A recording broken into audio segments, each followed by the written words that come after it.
we're going to start out our discussion of the organelles. Now, we've labeled some of these organelles. We've colored some of these organelles.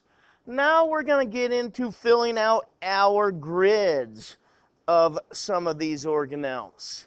So today, we're going to learn about the cell membrane, the cytoplasm, and the nucleus. And we're going to break down that nucleus into the nuclear membrane, the nucleolus, and chromosomes/DNA.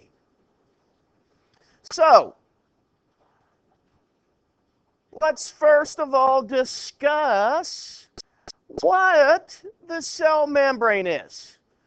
So, if you look up here, your grid, okay, the very first box on the grid says found in prokaryote and or eukaryote cells, plants or animals. So, what type of cells have a cell membrane?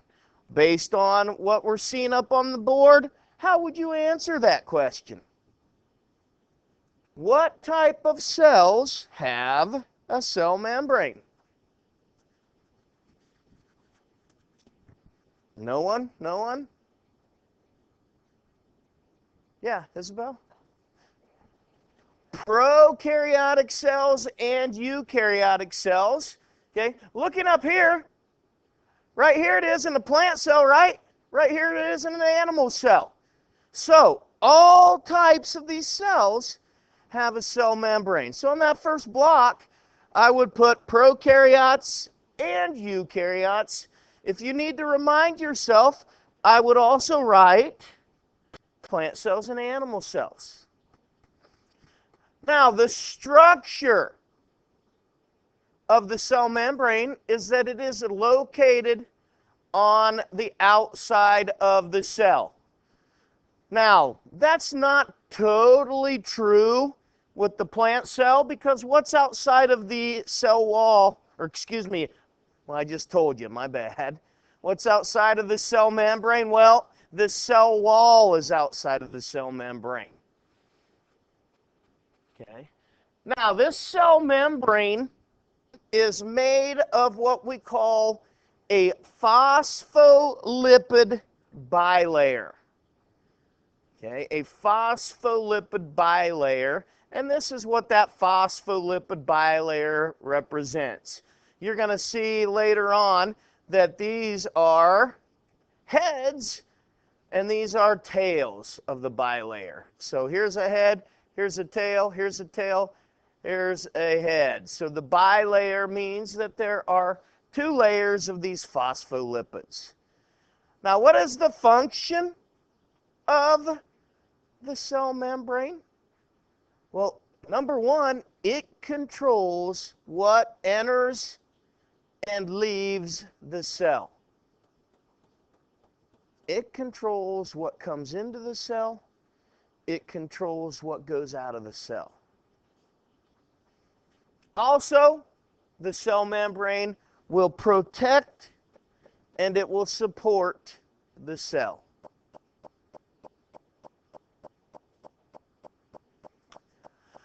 What if you look, the third column, or the very last column says, what would happen if this organelle were missing from the cell? What would happen if we didn't have a cell membrane? No, number one, materials could go in and out unfiltered. Now, believe it or not, there's things, folks, that we don't want into our cells. Okay. So, materials could come in and out of the cells unfiltered, and the cells would lack structure. The cells would lack structure.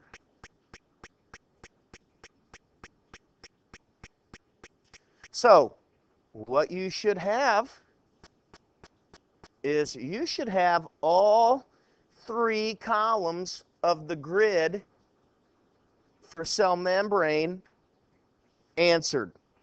Okay, you should have something in there.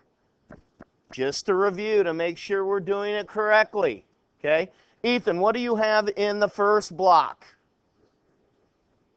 Prokaryotic and eukaryotic. Excellent.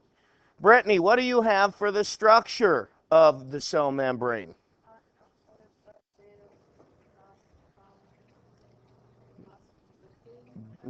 Yep. Located on the outside of the cell, made of phospholipid bilayers. Excellent. Derek, what do you have for the function? Controls what goes in and out of the cell, and it protects and supports the cell. Okay? And finally, Courtney, what do you have for what would happen if we didn't have the cell membrane? Materials would go in and out unfiltered, and the cell would lack structure. Okay? So you should have something like that for all of the cell membrane grid. Now, if you look at this cell membrane right here, okay, I told you about a phospholipid bilayer. Right here is something that we call semi-permeable. Okay, what's semi? And don't tell me a truck that drives down the road. Okay, partially. Some things can permeate through, some things cannot. So if you're looking at this, what is able to pass through that phospholipid bilayer? What's going through there? The little blue and red circles, right? My guess is that's probably representing water molecules. Now look at the big green spheres bouncing around there. Are they able to pass through? Can they go through that membrane? No.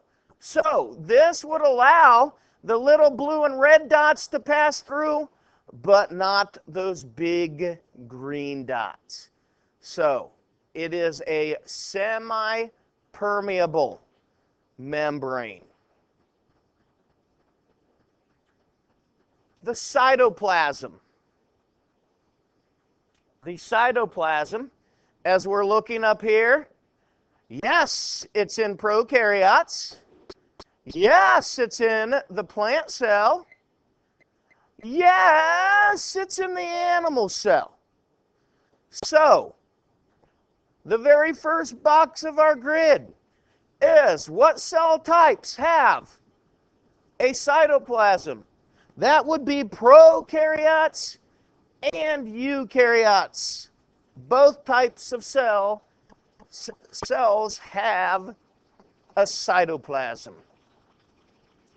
The cytoplasm is a jelly-like material that is found inside the cell membrane. The function of the cytoplasm is to protect and support the organelles. Now, notice that the organelles, and we talked about this before, the organelles are not in prokaryotic cells. Okay, so it would be more of just supporting the prokaryotic cell. But if you look at the plant and animal cell, the eukaryotes, okay, the cytoplasm helps to protect the organelles. Okay, helps to protect the organelles. Now, what would happen if we didn't have the cytoplasm? Well, obviously, there wouldn't be any protection for the organelles, and we couldn't have any of these nutrients diffusing throughout the cell. So, no organelle protection and no diffusion of the nutrients.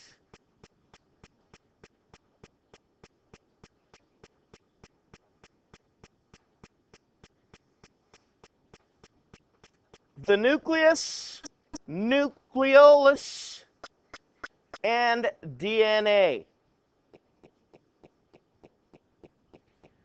Now remember, when we talked about prokaryotes, we said what? Pro means no, right? What was the no? Pro means no. No what? No nucleus and no membrane-bound organelles. Good. So pro means no. We have no nucleus in prokaryotes. Does that mean that prokaryotes do not have any genetic material? No, they do. But their DNA, see this little round band here that's yellow or orange? I can't tell which it is. It looks maybe orange. Okay. Look at that little circular. That's circular DNA right there that we call a plasmid in that bacteria. Okay? So, prokaryotes do not have a nucleus. They do not have membrane-bound organelles.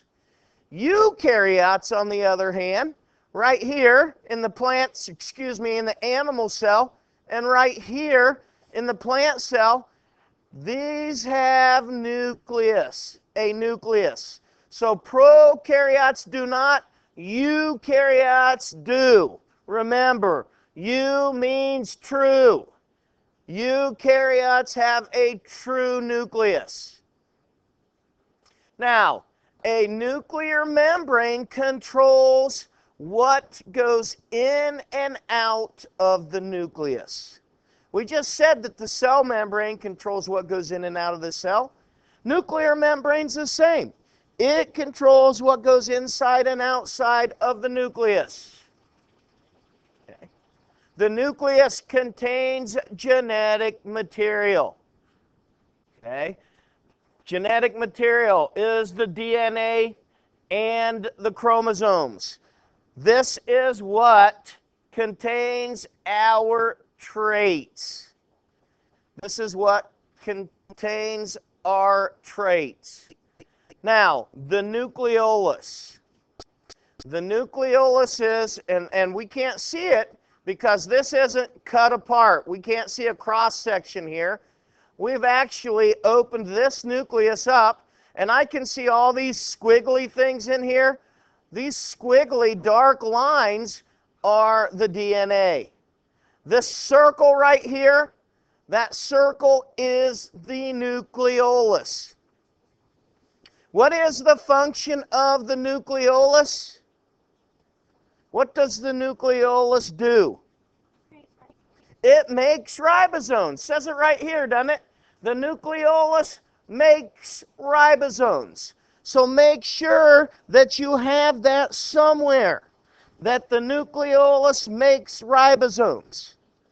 The DNA contains instructions for our traits. Okay, we need to distinguish between those two. Now, the function of the nucleus is that it directs all cellular activities. So the nucleus directs all the activities of the cell. Now, what would happen if we wouldn't have a nucleus? Nucleolus or DNA. Okay? The cell simply couldn't function. Remember, the nucleus controls all of the cell activity. Okay? If we didn't have it, it wouldn't function. There would be no direction for the organelles and what the organelles needed to do to function.